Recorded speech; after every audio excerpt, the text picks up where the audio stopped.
All right, so today we're looking at Ghanaian politics, but we're going to be doing something a little different. It's not going to be like our usual overviews. We're doing a deep dive into this guy, Richmond Bash. Okay. He's kind of a rising figure, generating some buzz. Interesting. And you guys send us a really unique piece of source material to help us unpack this guy's, potential. Okay. It's an episode of a fictional podcast called Voices of the New Ghana. It's fascinating, isn't it? It is. Almost like we've gotten our hands on like a radio play from Ghana, right, giving us this intimate glimpse into his early life. Yeah, and it's really anything but dry. Oh, good. It's less about hard facts and dates and more about like painting a picture through storytelling. I like that. Yeah, think hardship, ambition, and a really strong emphasis on the everyday people of Ghana. And that emphasis on the people, it's woven throughout the whole narrative. Yeah. Starting right from the first scene. We're introduced to young Richmond working alongside his father in the cocoa fields. Oh, wow. So like a very visual scene right away. And a scene that feels almost symbolic, right? I mean, cocoa is synonymous with Ghana's economy. Absolutely. And it immediately highlights a tension that's likely familiar to many Ghanaians. Yeah. The father actually says, the wealth doesn't reach us. Our leaders sell it abroad, but forget about the hands that pick the pods. Yeah, you could practically feel the frustration, right? Totally, yeah. With the economic disparity. And young Richmond's reaction is interesting. Yeah. He doesn't just complain or anything. He immediately jumps to action. Wow. He says, one day, I will make sure everyone who works hard gets what they deserve. I'll change this, Papa. That line really struck me, too. Yeah. I think it speaks to a core theme of economic justice that seems to run through his entire story. Yeah. It makes you wonder if this experience planted the seeds. Oh, totally. For his future political aspirations. For sure. And, it also connects to a contemporary debate that's relevant, I think, beyond Ghana. Oh, yeah. The whole issue of fair trade. Right. And whether resource-rich countries are truly benefiting those who do the actual work. Makes you wonder how he might approach those issues if he does gain more power. Yeah, that's a great point. And this idea of learning from past struggles to shape the future is echoed in the next scene. Okay.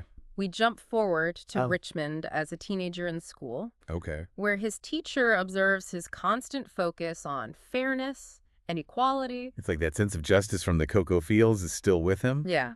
But now it's evolving into something more. Exactly. And there's this pivotal moment where the teacher advises him to read about Kwame Nkrumah, learn from the past to shape the future. Bringing up Nkrumah, Ghana's first president. Right. And a key figure in the Pan-African movement isn't just a history lesson. No, it's way more than that. Right. It's like she's suggesting he has the potential to be a leader on a national, even a Pan-African scale. Precisely. Nkrumah wasn't just focused on Ghana's independence. Right. He envisioned a united and empowered Africa. Yeah. So for the teacher to invoke his name, it's a pretty heavy suggestion. It is, and it makes me think about the different ways he could interpret that advice. Yeah. Will he follow Nkrumah's socialist leanings, or will he forge his own path? Interesting question. Yeah. It's also worth noting that Nkrumah's legacy is complex. Yeah. He's admired for his vision and achievements, but also criticized for authoritarian tendencies later in his rule. Oh, wow. Okay. It'll be interesting to see which aspects of Nkrumah's leadership, if any, Bash might draw from. All right, so we've got this foundation of economic justice. Yes. A hint of grand ambition. Okay. And now we move to scene 3, where we find Richmond, as a young adult, still deeply engaged in political discussions. And here we see this interesting contrast between him and his friend Kofi. Kofi is enjoying life, eating waki, just relaxing. Yeah. But Richmond can't seem to detach from thinking about systemic issues. It really shows a commitment, wouldn't you say? For sure, yeah. Yeah. It makes me wonder, though, is he so focused on the big picture that he loses sight of the everyday joys? Oh, interesting. The scene seems to be setting up a bit of a dilemma there. I see what you mean. And that tension is heightened by the introduction of the waki seller. Okay. She represents the everyday Ghanaian that Richmond wants to help. And there's a real sincerity in their exchange. Yeah. She tells him, Richmond, if you run for president, I'll vote for you. Just don't forget us small people when you make it big. It's a powerful moment. Yeah. Because it shows how he is connecting with people on a very personal level. Well, I agree. He's not talking down to them. Right.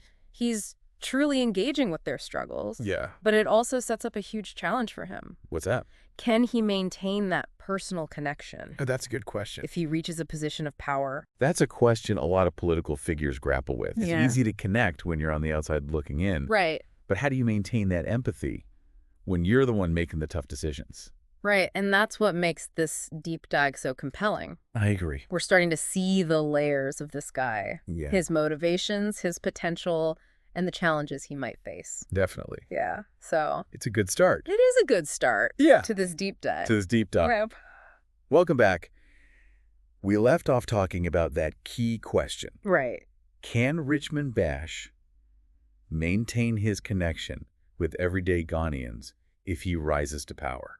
Yeah, it's something that really resonated with me. I mean, we see that genuine connection, in his interaction with the walkie seller. Right. But can that authenticity survive the pressures and compromises of politics? It's a challenge, for sure. Yeah. It makes me think about the broader context of Ghanaian politics. Okay. You've got a multi-party system, Right. a history of coups Yeah. and military rule, Mm-hmm. and economic challenges that create a lot of pressure on leaders. So even if he has the best intentions, he's stepping into a complex landscape. Yeah. Makes you wonder what kind of leader he might actually become. Exactly. And that's where I think it's crucial to look beyond the inspiring origin story Okay. and start asking some tough questions. All right. I like it. How much of what we're hearing is carefully crafted narrative? Okay. I see where you're going with this. We need to separate the man from the myth. Precisely. And one way to do that is to look at his political influences. Okay. We've talked about Nkrumah, Right? but there's a whole spectrum of political thought in Ghana.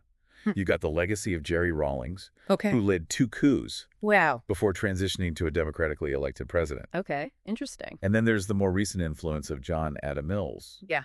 who focused on social democratic policies. So Bash is inheriting a pretty diverse political legacy. Yes. It makes you wonder where he fits in on that spectrum. Absolutely. And that's where I think the source material, Mm-hmm. while fictional, Right. offers some intriguing clues. Okay. We see this consistent emphasis on economic justice. Right. But how will that translate into concrete policies? Yeah. How will he actually govern? Right. Will he favor a more state-led approach like Nkrumah, Oh. or will he embrace a more market-driven model? And how will he address the issue of corruption? Yes. Which has plagued Ghanaian politics for decades. It's a big one. Yeah, I mean, even in that first scene with the cocoa farmers, Right. there's this undercurrent of distrust in leadership. That's a crucial point. Yeah. His success may hinge on whether he can convince Ghanaians that he's different, Right. that he can deliver on his promises of change. And that brings us back to that crucial question of authenticity. Yeah. Can he maintain the trust of the walkie seller, so to speak, Yes. when faced with the realities of governing? It's a fascinating dilemma. Yeah. There's a political theorist, Michael Soward, who talks about the representative claim. Okay, interesting. What's that? Basically, it's the idea that politicians constantly make claims about representing the interests of the people. But the real test is whether those claims hold up under scrutiny. Exactly, and that's the challenge for Richmond Bash. Yeah. He's presented as a leader who deeply understands the struggles of everyday Ghanaians. Right. But how will he navigate the complexities of governing? It's easy to talk the talk, It is. but can he walk the walk? Exactly. The need to make compromises, the potential for his vision to get diluted in the political machine. Yeah, it feels like we're at a turning point in his story. I agree. We've seen the origin story, Yeah. the foundation of his beliefs, Yes. but now the real drama is about to unfold. I agree. This deep dive has given us a framework for understanding Richmond Bash. Yeah. But it's ultimately up to him to write the next chapter. Okay, so we've explored Richmond Bash's origin story. Yes. We've delved into Ghana's complex political landscape. Right. And we even touched on some political theory with that whole representative claim idea. Mm-hmm. Feels like we've covered a lot of ground. Yeah, we have. And what's striking to me is how this fictional audio drama, Yeah. Voices of the New Ghana, Right? has sparked such a rich discussion.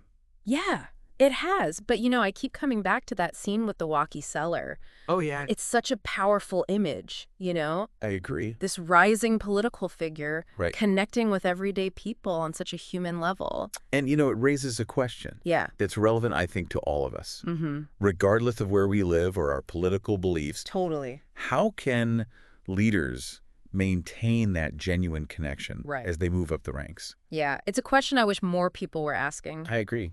You know, we often see politicians making these grand promises. Right? But how often do we see them actually engaging Yeah. with the people they claim to represent? Right, and I think that's why this deep dive has been so thought-provoking. It's not just about analyzing one political figure in Ghana. No. It's about encouraging all of us to be more critical consumers of political narratives. To look beyond the carefully crafted images Yes. and ask ourselves some tough questions, right?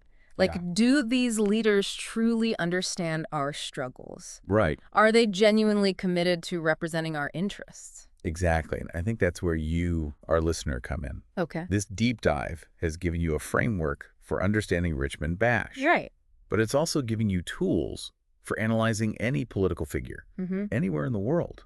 So as you follow Bash's journey, pay attention to his actions, his policies, his interactions. Yes. Does he stay true to the values that have been highlighted in this audio drama? That's the question. Yeah. Does he find ways to maintain that connection with the people, even as he faces the pressures of leadership? These are the questions we want you to ponder. Yeah. Because, Richmond Bash's story is just one example of a much larger story.